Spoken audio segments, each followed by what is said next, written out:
دوکانی بەتاڵکراوی کاسبکارێکی بازاڕی داونتاونی هەولێرە وەک خۆی دەڵێت لە درەنگانی شەوی ڕابردوو تەواوی کەلوپەلی دوکانەکەی بەتاڵ کراوە و سەرجەمیان بردووە. بە گوێرەی زانیاریەکان لە تەواوی بازاڕەکە نزیک بە 14 دوکان بە تەواوەتی ئەشیاکانی ناوی بردراون. دوکانداران بە نیگەرانیەکی قوڵەوە قسە بۆ پەیام دەکەن و دەدوێن. دوونەش ئەشیام تێکردە بەخۆی باید دوو دەفتەر و قسووری سپێنی هاتی نیچان لێ نێشتێ کاکە ئێوە دەبی کاکە چێ بردیتی شارەوانی دەرێ پەیوەندیمە پەیوەندی ئەمە شەریکەش دەرێ شارەوانی بردیتی یەکا کابرایەک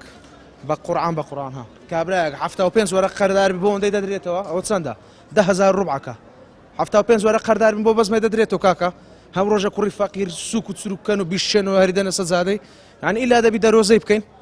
ئەو ژیان ئەمە تێداینە یەکا حکومەت لە سەمان بە جواب نایە نزیکەی 12 تا 13 دوکان چۆڵ کرایە کامل ئەشەکانیان بردرایە بەبێ هیچ ئاگادار بڕێنەوە تقریبا دوکانداری وا هەیە با 400 دلاری ئەشای لێ بردرایە کاملی لێ بردرای بەبێ هیچ ئاگادار بکرێتەوە فقط ئەوەندە ئاگادار کراینەوە گوتیان پەردەی پێوە مێلن هەندێک دوکانەکان هەیە پەردەی پێوەیە گوتیان پەردەکان پێوە مێلن ئەو ڕاتینە ئەشەکانیشیان بردیە تەلەفۆنیان لە بۆ دەکەن دەڵێن شارەوانیە تەلەفۆن لە بۆ شارەوانی دەکەن دێن ناوەڵە شەریکەیە شەریکەشمان بێ ساحیبە بەڕاستی ڕۆژەی ساحیبە چنی لە پێیا دەبیتن کەس تەی ناکە کووە داواکاریمان حکومەت دەوێت بێتە سەخت ئەم زەعمال و حەلکە ئەمە ناکرێت لە ساڵێکی 5,000 تا 6,000 گربنەوەی بکەین. نوێنەری دوکاندارانی بازاڕەکە داوا دەکات شارەوانی خۆی سەرپەرشتیکردنی بازاڕەکە وەربگرێت بەهۆی ئەوەی ئەو کۆمپانیایی ئێستا سەرپەرشتی دەکات بۆتە هۆی چەوساندنەوەی نزیکەی 400 دوکانداری بازاڕەکە. کێشەی ئەو ڕۆمان کێشەی هەموو جارە چییە پێدەگەی پڕیان دایتە ئەشای خەرشی کابرا ئێستا کە سێ ئالە لەسەر ئەو بادلسە دوکانەکەی کاسبی دەکاتن چۆ ئەشایەکە لێ بردێ بچی دزی لێ بکە زەلامە لێ بکوژی یان بێت زادە لە گورداوی مەعاشی بکە لێ ناگەرە کاسبیش بکە کاکە پێیان بەڕێوە ناچی لێیان وەگرنەوە داواتان لێ دەکەین کاکە